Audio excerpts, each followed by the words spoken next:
خالد العسكري، بقيه اللاعبين عادل الكرنوشي، مصطفى بالمقدم. هذا هو الجديد بالنسبه لفريق الرجاء البيضاوي، هذا الولد الفتى القادم من صفوف فريق الامل ديال فريق الرجاء البيضاوي، مصطفى بالمقدم اللي غادي يوقف في الملعب الى جانب محمد الحاج.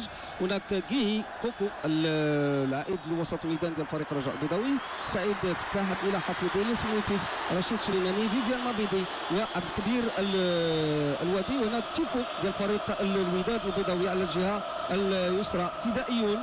هذا هو ديال الرساله القويه التي يبعثها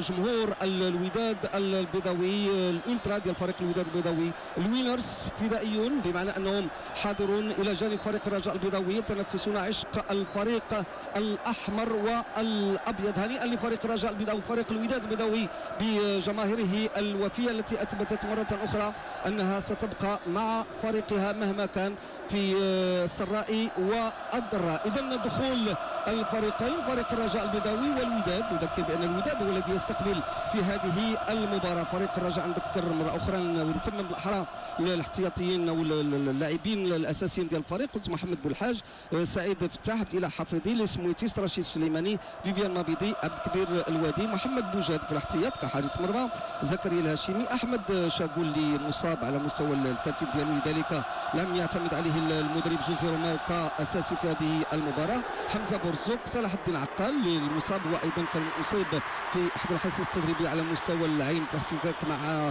احد الزملاء ديالو سعيد فتاح، محمد علي بمعمر، وياسين الصالحي العائد لقلعه فريق الرجاء البيضاوي بعد غياب طويل بسبب الاصابه، كان دخل لدقائق قليله في المباراه الاخيره امام فريق المغرب الفاسي. إذا الفريقان يتواجدان على أرضية الملعب الآن، والذي سيقود هذه المباراة طاقم تحكيمي دولي، سيد بوشعيب الحرش بمساعدة كل من رضوان عاشق ومحمد الحميدي، طاقم تحكيمي دولي لقيادة هذه المباراة. في المقابل نتابع أيضا التيفو ديال فريق الرجاء البيضاوي، قلت الجماهير ديال فريق الرجاء البيضاوي التي لم تألو جهدا في تشجيع فريقها وفي الدفع بالفريق من خلال الاشارات القويه والرسائل القويه التي مفاتيح الجمهور الرجاوي يبعثها صوب اللاعبين وصوب المسيرين ديال فريق الرجاء البيضاوي.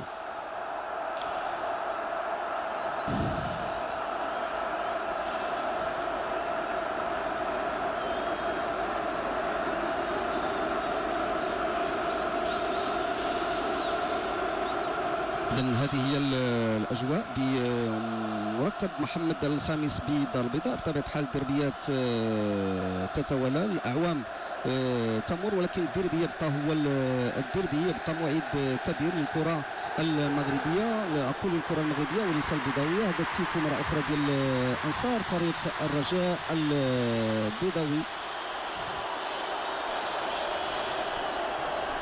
وهو عبارة عن طريق سالك، وكأن الجمهور البيضاوي يوجه رسالة للمسيرين بأن الجمهور قادر على قيادة الفريق والدفع به في اتجاه صحيح. وعلى الجهة الأخرى أيضا هناك تيفو، فرجة جميلة جدا في المدرجات، التيفو ديال فريق الوداد البيضاوي، الجماهير الودادية التي تؤكد من خلال هذه التيفوهات قوتها.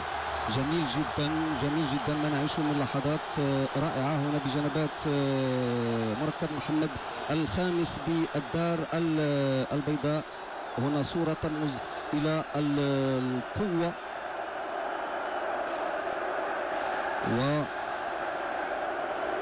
يعني صور رائعة وإبداع، إبداع يمكن نقول هكذا، إبداع ديال الجمهور ديال فريق الوداد البيضاوي. قلت في إشارة ورسالة واضحة إلى أن الجمهور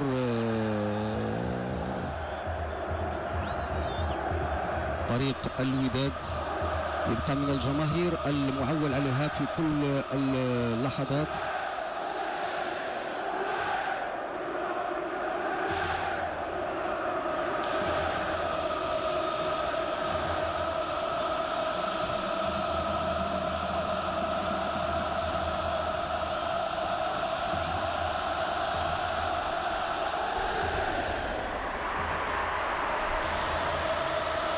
خارجة في المدرجات، ولعلها تكون دافع للاعبي الفريقين لتقديم فرجة على أرضية الملعب. هنا صور تذكارية تخلد لهذه المباراة رقم 17 بعد 100 بين الفريقين. يبقى فريق الرجاء البيضاوي من حيث الأرقام في الصدارة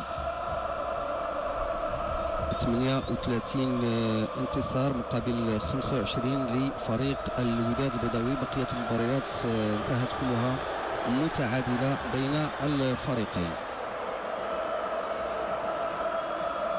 الديربي هذا الذي يتزامن على الجولة العاشرة من البطولة الاحترافية، أي نهاية الثلث الأول من البطولة الاحترافية، وصورة جماعية جميلة جدا بين الفريقين، بين أفراد الفريقين، بين الوداد والرجاء.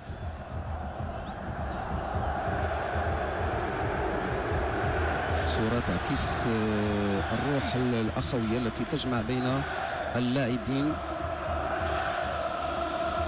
أرضية مركب محمد الخامس بالدار البيضاء أرضية جميلة جدا، على الرغم من الأمطار القوية التي تهطلت طيلة صباح هذا اليوم والتي توقفت في حدود الساعة 1، إنما ذلك لم يؤثر بطبيعة الحال تأثير جزئي محدود على أرضية الملعب التي تبقى مع ذلك صالحة لإجراء هذه المباراة التي نتمنى أن يكون مردودها التقني